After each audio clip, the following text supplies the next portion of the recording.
अमरावतीच्या सरकारी रुग्णालयामध्ये NICU मध्ये आग लागली आणि 3 नवजात बाळांचा जीव गेला। ज्यांनी अजून नीट डोळे सुद्धा उघडले नसतील, ज्यांनी आईच्या कुशीमध्ये आयुष्याची सुरुवात सुद्धा केली नसेल, त्यांचा शेवट मात्र रुग्णालयात झाला। जिथे त्यांच्यावर उपचार होऊन ते बरे होणं अपेक्षित होतं, त्याच ठिकाणी त्यांचा मृत्यू झालाय। या घटनेविषयी तुम्ही ऐकलं असेल।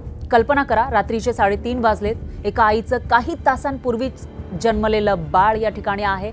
हे बाळ NICU मध्ये आहे, आई बाहेर आहे आणि तिच्या डोळ्यांसमोर तिचं बाळ नाही, पण तिच्या मनामध्ये एक विश्वास आहे की माझं बाळ डॉक्टरांच्या हातात आहे आणि ते सुरक्षित आहे। पण त्याच वेळेला त्या NICU मध्ये धूर भरायला सुरुवात होते, आग लागते आणि बाळ स्वतः उठून बाहेर येऊ शकत नाही, काही बोलू शकत नाही, चालू शकत नाही आणि काही स्वतः सुद्धा त्याच्यामधले काही बाळ तर स्वतः श्वास सुद्धा घेऊ शकत नाही। त्याच्यामुळे त्यांच्यावर NICU मध्ये उपचार केले जातात। अशी ही बाळं तिथं पडलेली आहेत आणि त्याच ठिकाणी त्यावेळी आग लागते। अमरावतीच्या जिल्हा महिला रुग्णालयामधील NICU मध्ये आज जे घडलेलं आहे त्यामध्ये अशाच 3 नवजात बालकांचा मृत्यू झाला।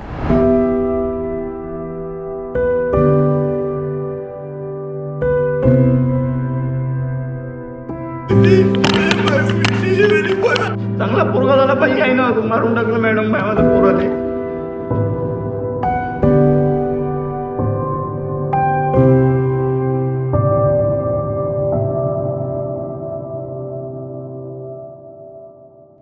प्राथमिक माहितीनुसार NICU मधील एका व्हेंटिलेटरमध्ये स्पार्क झाला, त्याच्यानंतर तिथं आग लागली। मात्र आग नेमकी कशामुळे लागली याचा अंतिम निष्कर्ष चौकशीनंतर स्पष्ट होईल। पण मला आज फक्त आग कशामुळे लागली हा प्रश्न विचारायचा नाहीये, तर मला त्यापेक्षाही मोठा प्रश्न विचारायचा आहे। तो म्हणजे आज समजा महाराष्ट्रामधील एखाद्या सरकारी रुग्णालयाच्या NICU मध्ये आग लागली, आत्ताच आग लागली, तर तिथली यंत्रणा त्या बाळांना वाचवण्यासाठी खरोखर तयार आहे का? फायर अलार्म काम करतोय का? स्मोक डिटेक्टर चालू आहेत का? तिथल्या व्हेंटिलेटर आणि बाकी उपकरणांची इलेक्ट्रिकल सेफ्टी तपासली आहे का? इमर्जन्सी एक्झिट मोकळा आहे का? स्टाफला प्रत्यक्ष मॉक ड्रिल करून घेतलेला आहे का? त्यांची प्रॅक्टिस करून घेतलेली आहे का? अशी जर एखादी दुर्घटना घडली तर त्यावेळेला बाळांना नेमकं कसं वाचायचं याविषयीची मॉक ड्रिल करून घेतली आहे का? आणि सर्वात महत्त्वाचं म्हणजे आग लागल्यानंतर NICU मधल्या त्या असह्य बाळांना कोण, कसं आणि किती वेळामध्ये सुरक्षित ठिकाणी हलवणार याविषयीची तयारी आहे का? कारण घरामध्ये आग लागली तर आपण धावू शकतो, ऑफिसमध्ये आग लागली तर आपण जिना उतरू शकतो, पण NICU मध्ये तिथं असलेलं बाळ स्वतःच्या पायांवर उभं राहू शकत नाही। त्याला उचलावं लागतं, त्याचा ऑक्सिजन चालू ठेवावा लागतो, त्याचं तापमान सांभाळावं लागतं। कधी मॉनिटर, कधी ऑक्सिजन, कधी इतर जीवनरक्षक जी उपकरणं आहेत ती त्याच्यासोबत असतात। म्हणजेच NICU मधून एक्झिक्युशन म्हणजे फक्त माणसांना बाहेर काढणं नाही, बाळांना बाहेर काढणं नाही, तर जीवनरक्षक उपचार चालू ठेवत माणसाला सुरक्षित ठिकाणी हलवणं असतं। कारण त्यांच्यावर उपचार सुरू असतात, ते श्वास व्यवस्थित घेऊ शकत नाही किंवा ते आपल्यासारखे जी नॉर्मल बाळं असतात त्यांच्याप्रमाणे ते बाहेर जन्मल्यानंतर राहू शकत नाही। त्याच्यामुळे त्यांच्यावर NICU सारख्या अतिदक्षता विभागामध्ये उपचार केले जातात। त्याच्यामुळे त्यांना जेव्हा हलवायचं असतं त्यावेळेला त्यांना फक्त उचलून हलवता येत नाही, तर त्यांच्यासोबत जी काही उपकरणं आहेत ती सुद्धा सोबत घ्यावी लागतात। आणि म्हणूनच केंद्र सरकारच्या 2026च्या नवीन फायर अँड लाईफ सेफ्टी गाईडलाईन्समध्ये NICU साठी स्वतंत्र इव्हॅक्युएशन कन्सिडरेशन्स दिलेल्या आहेत। म्हणजेच जे लहान बाळांच्या उपचार ज्यांच्यावर केले जातात, जिथं केले जातात त्या हॉस्पिटलमध्ये, त्या NICU मध्ये जर आग लागली तर तिथून इव्हॅक्युएशन कसं करायचं, त्यांना बाहेर कसं काढायचं यासाठी वेगळ्या सूचना देण्यात आल्या आहेत। त्यामध्ये फायर डिटेक्शन अलार्म आहे, इमर्जन्सी रिस्पॉन्स असेल, एअरवे सपोर्ट आहे, ऑक्सिजन, थर्मोरेग्युलेशन, पेशंट ट्रॅकिंग आणि त्याचबरोबर यासारख्या इतरही गोष्टींचा स्पष्ट विचार त्याच्यामध्ये करण्यात आला आहे। तसंच नियमित फायर ड्रिल्स, त्याचबरोबर ऑडिट करण्यावर सुद्धा भर दिलेला आहे। त्याच्यामुळे या सर्व सूचनांचं पालन केलं जातंय का हे बघणं अतिशय महत्त्वाचं आहे। आणि आता याच्यामध्ये दुसरा एक महत्त्वाचा प्रश्न, तो म्हणजे आग लागल्याचं कळतं तरी कसं? रुग्णालयामध्ये फक्त अग्निशामक सिलेंडर ठेवला म्हणजे फायर सेफ्टी होत नाही, तर आग लागण्यापूर्वीच तिची चाहूल लागली पाहिजे, त्याविषयी माहिती झाली पाहिजे। स्मोक डिटेक्टर काम करतंय का? कारण स्मोक डिटेक्टर हे याच्यासाठीच असतात की जर समजा कुठे आग लागली तर ते डिटेक्ट करतात आणि त्याचा अलार्म वाजतो, त्याच्यामुळे लोकांना कळू शकतं, तिथं जी यंत्रणा आहे त्यांना कळू शकतं की आग लागलेली आहे। याशिवाय फायर अलार्म प्रत्येक महत्त्वाच्या भागामध्ये ऐकू येतोय का हे पाहणं सुद्धा महत्त्वाचं आहे. स्प्रिंकलर सिस्टीम प्रत्यक्षात चालतीये का हे सुद्धा पाहावं लागतं. हायड्रंटला पुरेसं वॉटर प्रेशर आहे का, इमर्जन्सी लाईट्स चालू आहेत का, एक्झिट मार्ग मोकळे आहेत का आणि सर्वात महत्त्वाचं म्हणजे तिथं जे काम करणारे कर्मचारी आहेत त्यांना आग लागल्यावर नेमकं काय करायचंय हे माहिती आहे का. कागदावरचा फायर सेफ्टी प्लॅन आणि प्रत्यक्षातला लाईफ सेफ्टी प्लॅन यामध्ये फरक असतो. सरकारच्या मार्गदर्शक सूचनांमध्ये fire extinguishers, alarm, smoke detector, हायड्रंट्स आणि इतर यंत्रणांची नियमित तपासणी करण्याची तरतूद आहे. इलेक्ट्रिकल लोड ऑडिट देखील नियमित करण्यास सांगितलेलं आहे. विशेषतः ICU सारख्या ठिकाणी जिथे एकाच वेळी अनेक हाय पॉवर उपकरणं चालतात आणि यासारखी जी ठिकाणं आहेत त्या ठिकाणी हे मेंटेनन्स बघणं अतिशय गरजेचं असतं. इथं येतो तो म्हणजे सगळ्यात दुर्लक्षित मुद्दा इलेक्ट्रिकल सेफ्टीचा. रुग्णालय म्हणजे साधी इमारत नाहीये, तर एका ICU किंवा NICU मध्ये एका बेडभोवती कितीतरी उपकरणं असतात. त्याच्यामध्ये व्हेंटिलेटर असेल, मॉनिटर असेल, ऑक्सिजन सिस्टीम असते, लाईट्स असतात आणि ही सगळी उपकरणं विजेवर चालतात.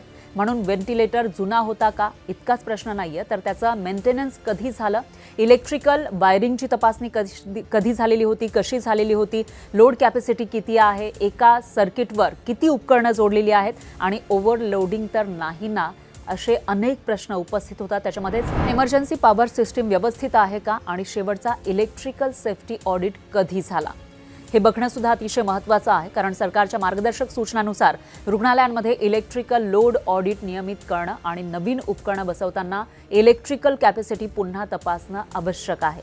म्हणजे फक्त तिथली जी उपकरणं आहेत ती चालू आहे एवढं पुरेसं नाहीये, तर ते सुरक्षितपणे चालू आहेत का हे बघणं सुद्धा गरजेचं आहे. आता सर्वात अस्वस्थ करणारा प्रश्न तो म्हणजे फायर ऑडिट खरंच होतं का, फायर NOC आहे का, आणि जर समजा फायर NOC असलं तरी देखील त्यानंतर फायर अलार्म तपासला जातो का, एक्सटिंग्विशर्सची एक्सपायरी तपासली जाते का, हायड्रंट चालतो का, इमर्जन्सी एक्झिट मोकळा आहे का, स्टाफला स्मॉक ड्रिल करून दाखवलेली जाते का, त्यांच्याकडून ती करून घेतलेली आहे का, आग लागल्यानंतर NICU मधली बाळं कोणत्या क्रमाने हलवायची, कोण ऑक्सिजन सांभाळणार, कोण पेशंटला लिस्ट घेणार, या पेशंटची लिस्ट घेणार, कोण लिफ्ट बंद ठेवून सुरक्षित मार्ग दाखवणार, कोण फायर डिपार्टमेंटशी संपर्क करणार, हे सगळं आधीच ठरलेलं आहे का, की मग आग लागल्यानंतर आत्ता काय करायचं याचा विचार सुरू होतो हे बघणं सुद्धा महत्त्वाचं आहे. भारताच्या आरोग्य मंत्रालयानं रुग्णालयांसाठी fire safety audit, electrical audit, fire NOC कंप्लायन्सेस आणि मॉक इव्हॅक्युएशन ड्रिल्स यावर स्पष्ट भर दिलेला आहे. तशा सूचना देण्यात आल्या आहेत. त्याच्यामुळे या सगळ्या गोष्टी बघणं महत्त्वाचं आहे. फक्त फायर ऑडिट होणं गरजेचं नाहीये, तर या सगळ्या गोष्टी सुद्धा बघायला हव्यात. ज्यावेळेला एखाद्या NICU मध्ये लहान बाळांवर उपचार केले जातात सरकारी रुग्णालयामध्ये, हे सरकारी रुग्णालय असलं तरी देखील ही सगळी दक्षता घेणं गरजेचं आहे. आता तुम्ही तुमच्या स्मरणशक्तीवर जोर दिला तर तुम्हाला आठवत असेल अमरावतीची ही जी घटना आहे ती काही पहिली नाहीये, तर आणखी एका जुन्या जखमेची आठवण ही घटना करून देते. 2021 मध्ये भंडारा जिल्हा रुग्णालयामधील, भंडारा विदर्भातलाच एक जिल्हा, या ठिकाणी जिल्हा रुग्णालयामधील नवजात विभागाला आग लागली होती आणि त्याच्यामध्ये 10 नवजात बालकांचा मृत्यू झाला होता.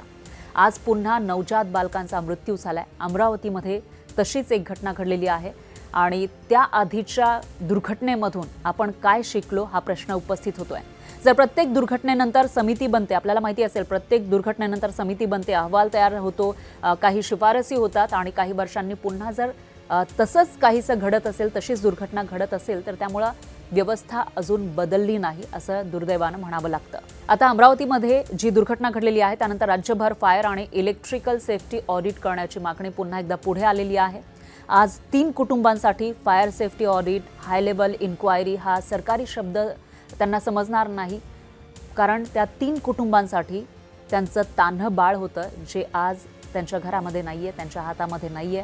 कोणाच्या घरामध्ये आज पहिल्यांदाच बाळाचा जन्म झाला असेल, कोणी त्याच्यासाठी नावसुद्धा ठरवलं असेल, कोणी त्याला पहिल्यांदा हातात घेण्याचं स्वप्न बघितलं असेल आणि आता त्या घरामध्ये बाळाच्या रडण्याऐवजी शांतता असेल.